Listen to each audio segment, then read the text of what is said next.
Hello, parents and teammates. I hope that you guys are enjoying your weekend thus far. I decided to send this instructional video to you guys to just, I know that many of us are not math people, and it's been a while since we've actually done, some math. So, but I just felt like instead of me trying to type out the instructions, it'll probably be better for me to do an actual video so that we could go over some concepts where I see that some of the students are struggling. I must say these past couple of tests, I have not really been all that thrilled about. So I hope that you will find this video helpful. And if, at any time, you know how I am. Many of you have my personal phone number. If you want to Zoom call, we can Zoom each other. If you feel like your children need a little bit more help as far as tutoring wise, feel free to set up a time. We can set up a time so that I can Zoom with you and your child so that we can practice these things. One of the great things about being at a private school, private institution, is that there's no pressure or time frame as to having to rush and get things done. I am a firm believer that I don't like to move along until I know that that student has it all the way down. So one of the areas that I see, and this relates to second, third, and fourth grade, that the students are getting confused on the multiple digit adding and subtracting. Definitely the multiple digit multiplication, and just multiplication in general. Now, as you know, that we're trying to have all of the students from second grade to fourth grade to memorize their multiplication facts. So I'm going to show you how I actually instructed them so that you will have that base to know how to help them at home. But let's just start off with the simple adding multiple digits. So let's just start off with two digits. So we'll have 24 plus, let's say, 15. Of course, we do everything from the right to the left. Right to the left. I hope this is big enough for you guys to see it. So we add from the right to the left, up and down, or bottom, down and up. Right to left, down and up. Right to left, down and up, up and down, okay? So, of course, we would add first the 4, and the 5. 5 plus 4 is 9, of course. And then we'll go to the 2 and the 1. 2 plus 1 is 3. Simple, right? Okay, so let's go into carrying. I can't pronounce that, but let's go to carrying the number. So let's do 39 plus 46. Okay. So another thing too, and I'll be using some ways and methods that I teach them to add if they just don't know right off. So we start from the right to the left again, up and down, or down and up. 9 plus 6, they're always taught to put the bigger number in their head, which is 9, and put 6 on their hands. So then they do 9, 10, 11, 12, 13, 14, 15. So 9 plus 6 is 15. This is where some of the kids get a little confused. So we write our 5 down, and we carry our 1 to our neighbor. Okay? All right, so now we have 4 plus 3. 4 plus 3 we know is 7. Plus 1 more will be 8. So 39 plus 46 is 85. All right? All right. So let's do a little triple digit Let's do 485 plus 627. So 485 plus 627. Again, we add from right to left, up and down, down and up. Okay? So let's do 7 plus 5. Again, put the bigger number in your head. 7, 8, 9, 10, 11, 12. So 7 plus 5 is 12. Write our 2, carry our 1. Okay? Then we go on to the next set of numbers, which is 8 plus 2. 8 plus 2, we know is 10, plus 1 more is 11. So we write our 1, and we carry the other 1. Okay? Last set of numbers are 4 plus 6.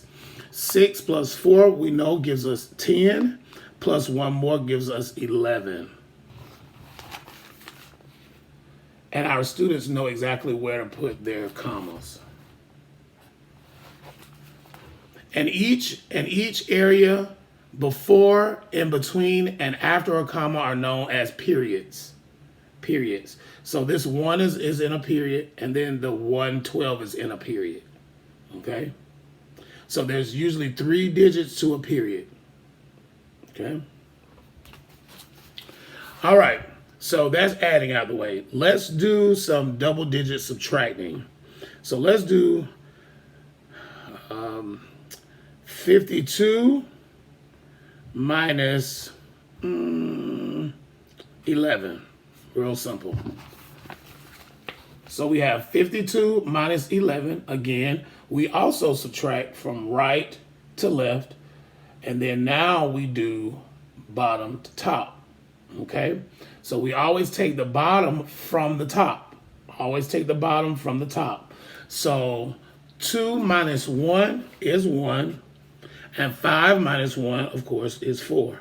Very simple. Let's raise the level of difficulties. So this is where we start to have to borrow from our neighbor. Because again, in subtraction, we always take the bottom from the top. So this is in the case where the top may be smaller than the bottom. So what do? We have to have help from our neighbor. So let's do 63 minus 29. 63 minus 29. Although 63 is higher than 29, but the way we subtract is going to now break up these numbers. And so the 3 is, of course, smaller than the 9. So what do? We cross out the 6 because we're borrowing 1, and we make it now a 5. Right there. But now here's the thing. For the 3, instead of just getting the 1, we're actually borrowing 10 from there. So it's going to make that 3 a 13. Right here. So the way I always tell students to do subtraction is by starting now the opposite, by starting using the smaller number in your head with a balled fist, and just counting up to the higher number. So in this case, we'll start with 9 in our head and we'll count up to 13. And whatever that result is, that's the number of that's the number that we have as the subtraction. So let's do it. 9, 10, 11, 12, 13. So how many fingers is that? 1, 2, 3, 4. So 13 minus 9 is 4. And we can always check that because we can take the 4 and add it to the bottom number, and it should give us 13. So let's do that. So we'll put 9 in our head, 4 in our hands. 9, 10, 11, 12, 13. So that's correct. So, and then the only thing left to do is to take the 2 from the 5. So now 5, take away 2 is 3. Or subtract. They don't want you to say take away. Let's do some 3-digit.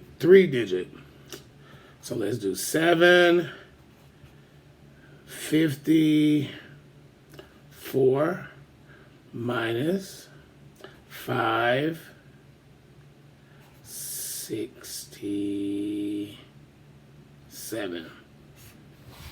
Okay. 754 minus 567. All right. All right. So we're going from the right to the left, and we're going to take the bottom from the top. So we know that we can't take 7 from 4. So what are we going to have to do? We're going to have to borrow from our neighbor, which is going to make that a 6. Make that a 4. I'm sorry. And then we're going to make this 4 a 14. So you and I already know that 7 plus 7 is 14. But again, you can use, as students, they don't realize that pattern just yet. So they can use that,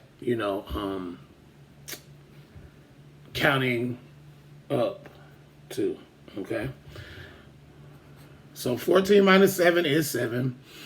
Now we come into a situation to where we can't take 6 from 4 though. So we have to do the very same thing. So we have to borrow from our neighbor. So this is going to make that 7 is 6. And it's going to make that 4 a 14. You can see it really well. And excuse me, I'm writing with this Sharpie, so it may bleed a little bit. All right. So we don't know what 14 minus 6 is. And again, we're going to use the method of counting up from the smaller number. So 6 in our head, 4, and then we're going to count to 14. 6, 7, 8, 9, 10, 11, 12, 13, 14. So we have 8 fingers up. And again, if you're not sure, you can take that 8 and add it to that bottom number, which is 6, and you should get the bigger number, 14. So 8, 9, 10, 11, 12, 13, 14. And then we simply subtract 5 from 6. So 6 minus 5 is 1. Okay? All right, let's go to multiplication. Multiplication, I've taught the kids to say, for instance, if we have 8 times 2. 8 times 2 is simply telling us to add 8 2 times. Add 8 2 times. So 8 plus 8 gives us 16. So 8 times 2 is 16. Okay? Let's do 9 times 4. 9 times 4 is simply saying we're going to add 9 4 times. And the reason why I'm using the bigger number is because it's less work. Now, what you can have your child to do is you can add 9 4 times, or you can have them add 4 9 times. It just makes the process a little bit longer, but hey, they're students and they're learning. So, I always like to give them a little extra to do anyway. So that they can really grasp it. But I always, just for time's sake, I always take the bigger number and do the adding, by the smaller number. So 9 4 times. So I'll line my paper up. 9 plus 9 plus 9 plus 9. Okay, just like so. Now, I tell them to group. Take 2 at a time. So it'll look like this.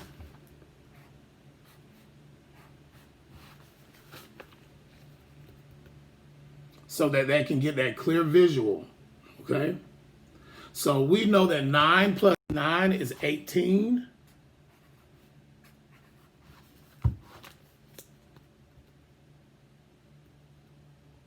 Now we have to add the 18s together though, right? We add the 18s together. So then we do 8 plus 8 gives us 16. We're going to write our 6, and we're going to carry our 1. 1 plus 1 is 2, plus 1 more is 3. So that gives us 36. So 9 times 4 is 36. Very simple. Very simple. Now, with the trying to memorize the facts, the multiplication facts, I've given them a simple way of doing. I'm sorry about that. I'm giving them a simple way of doing things like this. So, for instance, if we're doing our 3 times tables, then we know that we're actually counting by 3. Actually counting by 3. I always remind them that, and they should have this in their notebook, math notebooks, or homework folder, because I do encourage them to take notes, trying to get them ready for upper grades. So what we say is any number times 0 is always going to be 0. Any number times 1 is always going to be that number. Any number times 10 is going to be that number with a 0 added. And any number times 11 will be double that number. Be double that number. Okay? So remember those strategies. So we know that 3 times 0 is 0. What's 0 plus 3? Because remember, we're counting by 3s. We're counting by 3s, right? So I may not know what 3 times 1 is, even though we know the concept. But if I add 3 to that 0, then that's going to give me 3. So 3 times 1 is 3. Because again, we're counting by 3s. I may not know what 3 times 2 is. So what am I going to do? I'm going to simply add 3 to my previous answer of 3. Because again, we're counting by 3s.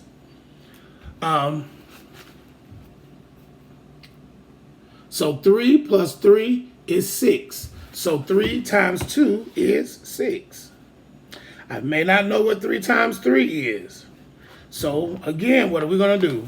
We're going to add 3 because we're counting by 3. So we're going to add 3 to the previous sum, which is 6. See where we're going here? So 6 plus 3 is 9.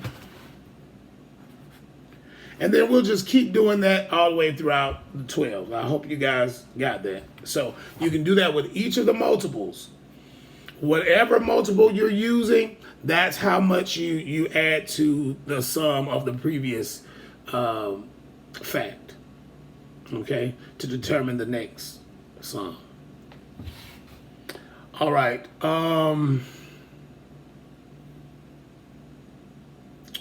Let's do double digit multiplication. Let's do 23 times 42.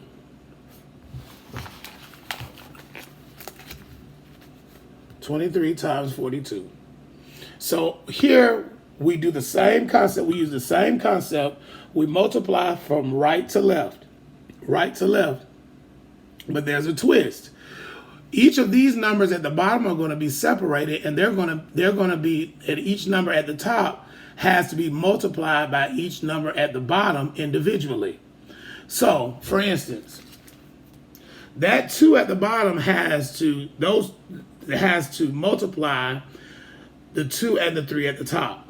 So 2 times 3 is 6, and then 2 times 2 is 4. See that? Now what we can do is, because we've used that 2 up, We're going to cross that 2 out because we don't need to use it anymore. And as a placeholder, we'll just put a 0 under that 6, okay? Because now we no longer put any answers under the 2 because we begin all of our answers now under the number that we're using at the bottom. So we use a 0 as a placeholder just to remind us not to put an answer there. Now that's what I've been noticing that the students have been doing wrong. They've been putting, they use it, you use each number, and multiply it by each number at the top, but they place their answer in the wrong place after they get beyond this first point. So remember, they have to line their answer with the number that they're using at the time, if that makes sense. And if you have any questions about that, you can call me and I'll further explain that. So now we're going to use the 4. 4 times 3 is 12. We write our 2 and we carry our 1. 4 times 2 is 8. Plus 1 more is 9. See that? What we have to do now is we have to add this. Add this.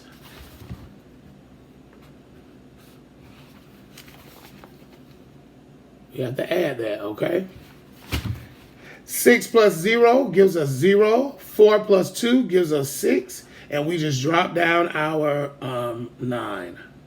So 23 times 42 is 966. 966. Now, this is a major problem that I'm noticing. Let's just do 327, and what I'll do is I'll try to think like the students. So then, they don't know all of their multiplication facts right off. So they have to use the techniques that we've learned as to, how to figure out what that number is going to be multiplied. So we'll do 326 times 125. This is where I'm seeing a lot of issues because, again, it's about really paying attention to each step.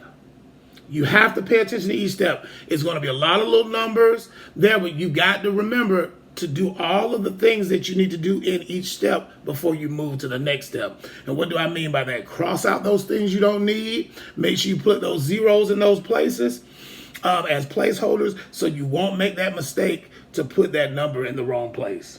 All right? So 7 times 5 is 35. You write your 5 down and you carry your 3. 5 times 2 is 10 plus 3 is 13. Write my 3 down, carry my 1. 5 plus 3 is 15, plus 1 more is 16. And it's very important. It is very important that all of our numbers are lined up correctly. They have to be lined up. What I've noticed with some of the children, some of the students, they're not lining up their numbers, which really confuses them at the end. They may jumble all their numbers together and they're not lined up correctly. So at the end, they really don't know what numbers to really add together. So really, really, please, ma'am, please, sirs, work with your kids and really, really stress to them the importance of very good handwriting, penmanship, because we are having some problems with, and they laugh every time I say, oh, this is chicken scratch. And they think that is so funny, but we definitely don't want any chicken scratch. We want to have some nice penmanship. We want to have some nice clear numbers. So now what we're going to do is we've used the 5. I don't know if y'all I can't put it up. Right. We've used the 5, so we're going to mark it out. Let me see. We'll mark it out, doing it backwards. We've used these at the top, so we're going to mark these out. That's just to let us know, and so we won't get confused as to when we're doing the rest of them.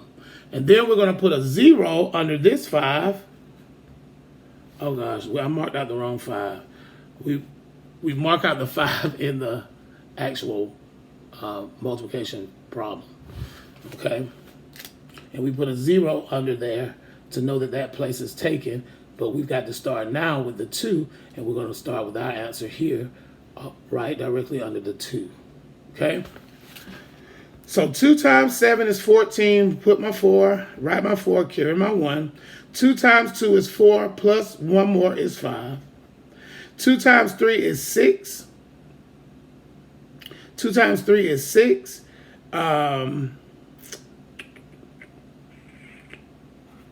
Is 6, okay? So we're done with that.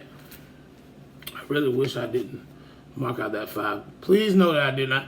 That's still a 5. I marked out the wrong 5. It's this 5 I needed to mark out, but this is the right 5. Okay, so your paper now should look like this. Okay, now we're going to mark out this 2 because we've used it. And we're going to mark out that 1 at the top because we used that. And now we're going to place 1, 2 zeros because now everything that we answer is going to be directly under that 1. Okay? And this should be coming back to you, a lot of you all's memory, because if you're around my age, you know, they really worked with us on multiplication back when I was in school. So then we'll go to that 1 and multiply everything on the top. So 1 times 7 is 7. 1 times 2 is 2. And again, we have to make sure we're lining everything up right. And 1 times 3 is 3.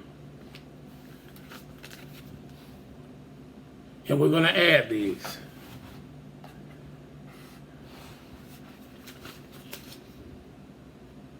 We're going to add this. Okay? 5 plus 0, 0 is 5. 3 plus 4 is 7. Okay, so we got 6 plus 5 is 11. Plus 7 is 18. Write my 8, carry my 1. 6 plus 2 is 8. Plus 1 more, 9. Plus another 1 is 10. Write my 0, carry my 1. 3 plus 4 is 3 plus 1 is 4, I'm sorry.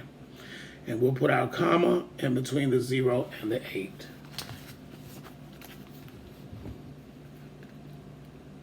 So those can be confusing for just even our age. So I just really want you guys to really get with them and really, you can make up your own multiplication facts and just drill them on this. Please, ma'am, please, sirs, make sure that they're crossing out and adding the zeros as placement holders so that they won't get confused about when they're doing each step. I hope that this tutorial video will be of some type of assistance with you all aiding your students or your kids rather with their homework assignments and studying. I understand that, you know, homework sometimes it may seem overwhelming, but I assure you, Ms. Brown Crowley, Ms. Mason, all of us desire for your students to be the very best and to learn the very best, or to learn as much as they possibly can learn. We're producing doctors, lawyers, teachers, nurses, professional people. And so, you know, we want them to be more than ready. And I feel that each of my students are brilliant students. I just think that sometimes some need a little bit more practice than others. I mean, it just depends, because some students can pick up when we did place values. Some students picked up place values like that and some struggle. Some picked up this multiplication just like that and some struggle. So we all have our areas where we're stronger in. Me personally, when I was in high school, and I tell the kids this because I was devastated, but in high school, I had to go to summer school for geometry because I just could not get geometry, and still to this day can do calculus, pre-calculus, all the algebra, but geometry I'm just not good at. So we all have our strengths and our weaknesses, but what I will not do, I will not just accept that we can't do. I just can't accept that we can't do. I think that if I'm taught properly in geometry, I'm going to do enough to make it through. But I really want our kids to know the basics, and multiplication and addition and subtraction and division. They are the basis of everything. So please work with me, and please allow me to continue to work with your students, and you help me because I can only do so much at school. It's a lot of at-home practice that needs to be done. So, and with our first graders, we're doing basic adding and subtracting. We haven't got to the carrying or the borrowing yet, but if you can do just some very simple single digit and double digit adding and subtracting. Nothing that's going to require any borrowing or carrying, though, because we haven't gotten to that yet with the first graders. But if you can do that, like say for instance, if you can make sure that 17 plus, you can just do simple ones, what I've been doing, like 60 plus 60. The only thing we do is we know 0 plus 0 is 0, 6 plus 6 is 12. Okay? Nothing that's going to require them to have to borrow or carry. So make sure your numbers are those numbers. Say for instance, don't do 64 plus 19. 64 plus 6, because what's going to happen is 6 and 4 gives us 10, so that's going to make them have to write the 0 and carry the 1. So don't do that. Just try to keep it like 64 plus 14. So just keep it real simple and basic like that. But again, if you do have any questions, please feel free to email me, and please feel free to contact me or call me. And if you think that your child needs a little bit extra practice, I do not mind tutoring on Zoom. Just let me know. But I just need to know, in advance, so that I'll know to come home and be ready for that. All right. Thank you guys for being a very, very important part of this team. I think that we're moving well, but there's so much more that we have to do. And also with all of the students, work with them on time on an analog clock. I know that everything is so digital these days, but they need to know about time. So I've been working with them a little bit on that as well. All right, knowing that the hour hand is the short hand, the minute hand is the long hand, okay? And make sure that they know that it's 5. We count by 5s. 1 is 5, 2 is 10, so forth and so on. And it's 60 minutes to an hour. All right, thank you, and we hope that you have a very blessed weekend.